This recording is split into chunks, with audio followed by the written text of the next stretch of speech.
Sunday Roast.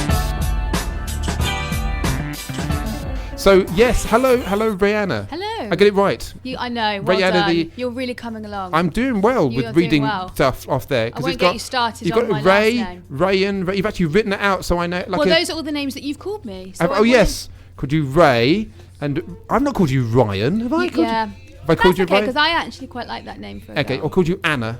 Yeah. You like that one? And once you sort of said, so Ray, you I had irritable bowel syndrome that day. I was just heard reaching. all about it. Yeah, sorry about that. And you're standing far away in the corner and stuff. So it's good to see you. Thank you. Because my eyes have returned and I can see things. It's great to see everybody here. It's quite a dusty studio, but it's good, and it's good to hear from you as well. Lovely. Yes, because we communicate with flags. And is that you? Flags and pigeons? Somebody's been sending me some flags and pigeons. I'm afraid it's not me, but it sounds like you've got a secret admirer. I have. Obviously, someone who said, do you like flags and pigeons? Well, don't contact me. Now, yes, we are talking about stuff. So I was saying there was like an article. Yes, it was. It was about you, wasn't it? Which one? Yes, the one that said that you really love action movies and stuff. Well, no, I do love action films, and then I just happened to be talking about that one day in that article that you on about. Yeah. Yes, because I mean, if there's is that weird? I love it. That's all right, isn't it? Well, because I don't like Die Hard, and we had a huge fist to attack thing. There's one good scene in Die Hard. Let me tell you what it is. It makes me so one upset good. to hear that Can you I tell you don't what the like one this good film. scene is? I'm knocking the one good scene. One good scene. 99% of it is rubbish. The only good scene that for me has tension and humour is the bit where Alan Rickman pretends to be one of the hostages, and that's when Bruce Willis is making his way in. That is a brilliant scene. That is a brilliant scene. The rest of it's it, a great forgettable. Moment. But how can you say that? Die Hard is like it's one of my favourite Christmas films. Yeah. It's one of the most amazing action Christmas films ever made. film. Oh, it is Christmas, Die Hard 2, granted, definitely not as good. But the original Die Hard film, I remember watching it when I was like 6 years old with my dad. I should have been watching. So you have to have the mental agility of a 6-year-old, you see, because I'm lower than that. I'm 5 or 4, so maybe when I intellectual, I get better. It's a brilliant action movie. You are the first person I've ever met who said that they did not like Die Hard. Didn't really get. And you're a man. That too. I didn't. No, I know. Yes. In so many ways. So if there was any sort of particular role in an action movie, would you run around and just divest? I'm not saying you should. That isn't like a request. Plenty of women it's initiation. Not just, no, I'm married. No, they don't. No, basically, if there were any action hero that you'd like to play, obviously female action heroes do tend to be... There's not enough of them. There's like Black Widow and... Well, there's a lot in the X-Men. Lara Croft. Yeah, Lara Croft's coming back. Yeah, but I don't like the way that they did this like in 90s Bond movies where they'd either be crazy ladies with power or they'd have sort of like, tornadoes. They'd have like torpedoes coming out of their bosomy area. Yeah. Or, they'd be like novelty ladies. This is what I mean. They need to just have strong, powerful, hardcore women. For example, going back to your question, I would have absolutely loved to play Sarah Connor in Terminator. Now, are you saying another one of my favourite films? I know why you're saying this. Because the lady who played Sarah Connor Hamilton? in the more recent one, Terminator Genesis, that very few people have seen. Like 5 of them. She, from Game of Thrones, he doesn't want to do it anymore. So if people are listening right now and want to employ a person to play Sarah Connor, you can. The opportunity is there. That is literally the role that I would most love to play. And I think, and I wrote something about this recently, let's do a stage production of Terminator or Sarah Connor's memoirs or something. Is that all together? I mean, do you mean the first film? Or do you mean all of them? Well, I'm specifically like, when Terminator 2 came out, I thought that she was badass.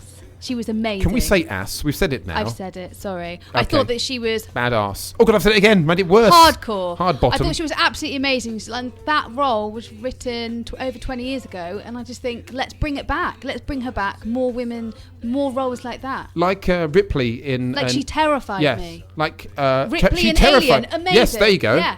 Now, have you noticed in the first 3 Alien movies, I'm so geeky, basically you are watching Ripley, right? In the 4th movie, it's superhero Sigourney Weaver. She's not playing Ripley, and it's like... Which one's the 4th? The 4th one is the Alien Resurrection, written by Joss Whedon and directed by a French director guy, and it looks amazing, and it's a bit silly, but if you watch it, it's not really Ripley. She's stopped being a strong woman. She's become that novelty woman that Joss Whedon writes. He always writes like... it's not Mary Sue, but he always writes these characters that are strong women because they have superpowers, not because they are women rational human beings. As in Yeah. Buffy is strong because she's the chosen slayer. It's good. Buffy's awesome. I know Buffy is good. It was like the show of the 90s. And wasn't it? Or Fire. the Have noughties. you seen Firefly as well? No. Okay.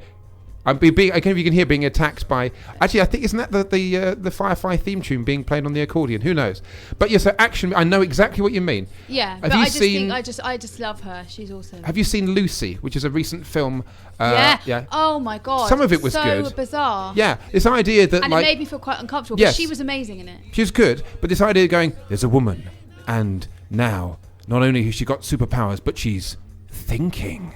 It was the whole trailer seemed to be going, she's dangerous, and Yeah. she's a woman, which makes her twice as dangerous. It's one of those if not three films I times. think I need to watch She's again. trying to park as well, which is oh my god. So that was ironic. Yes, okay. Yes, I wasn't really being I see sexist. you like that film. Pardon? Or perhaps the actress in it. No. She's really bland. There's a lot of that. What's her face? The lady who plays Black Widow. I can Scarlett pout, Johansson. and I can. Well, in those movies, her job is to pout in a jumpsuit, and that's it. Okay, She's I not see very we good in the have a movies. very She's great in different other point of things. view. She's really good in other things. Yeah. But in those movies, they sort I'll of have say, to take your word for yeah. it because I haven't seen enough of her in that role to comment. What, the Black Widow? Yeah. She should get a movie around. But so basically, you're saying that this happened to Samuel L. Jackson in TFI back in the 90s. He said if George Lucas is there, they're doing the prequels and everything. This gets interesting at a point. He said they knew they were making Phantom Menace, and he said, I'll play any character you like if I can be in Star Wars, said Samuel L. Jackson. And he ended up being Mace Windu, and it's really cool, and he got chucked out of a window in the Revenge of the Sith. Lots of cool things happened, and we are currently in Geeky Vision. However, you have just said you'd love to play, I forgot her name, Linda... Well, Sarah Connor. Sarah Connor's, yeah. Bring her back. Bring her back. Though... Bring her back. Like, what's happening now with her? who knows? Did And, you see, and not bring yeah. her back in a sort of like Terminator 6 type way. No. Like a whole new thing about her and where she is and what's happened. Would you like to be in a movie that's about the making of that movie? Like, you could play Linda Hamilton in a sort of a docudrama about how they... or something.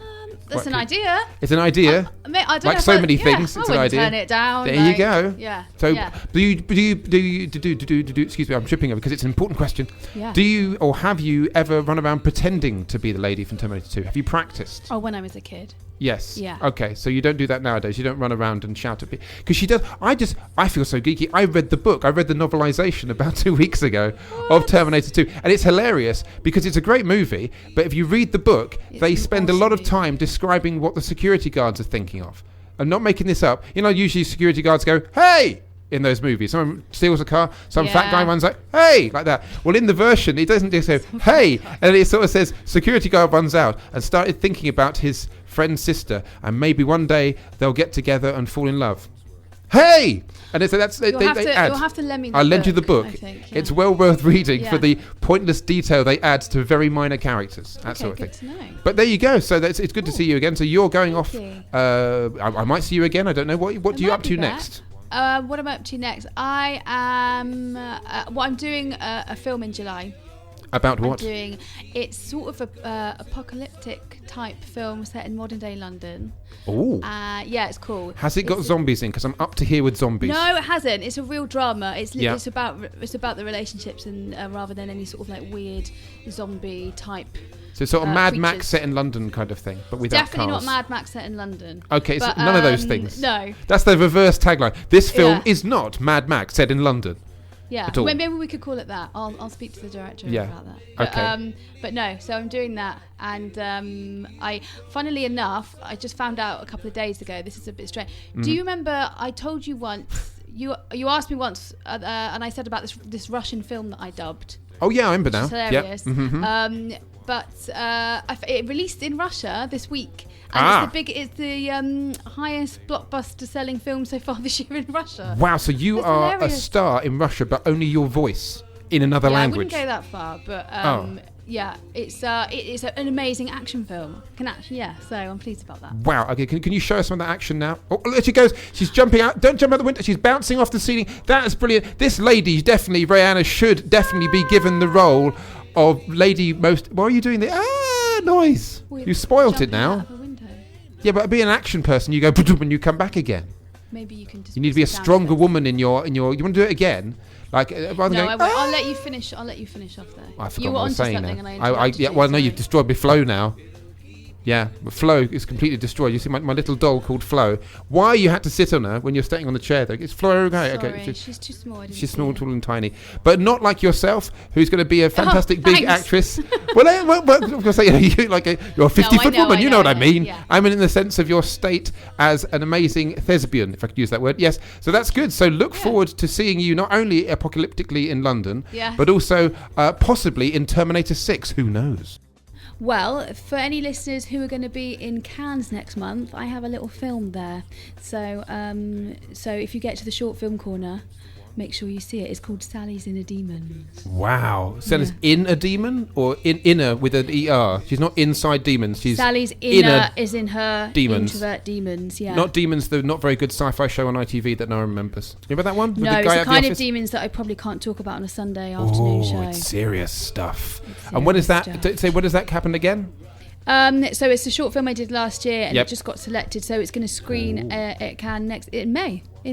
Yeah. Okay, so a little while to wait for it. How short it? Being a short film, does everyone have to be really short who's in it? Like Prince and Ronnie Corbett, who couldn't be in it, sadly. It's not about height, is it? It's length. No, height. It's just too soon for that. It's too soon. I can say that they were small people. They were. I didn't think they were small for this world, and now they're not here anymore. And I doubt that they did many short films, but they might have. It's short in length of time. How long? Which is 13 minutes, I believe. There you go. So 13 minutes. 13 minutes of pure drama. Oh, does that include the opening credits as well? So it's like 12 minutes and 30 seconds. Plus the credits. So maybe about 14 and a half minutes. There you go. So it's getting better all the time. Yeah. Extra value. It's bigger. So go and see the biggest short film you've ever seen in May very soon. It's the Wandsworth Sunday Roast. It's the Wandsworth Sunday Roast. 'Cause it's so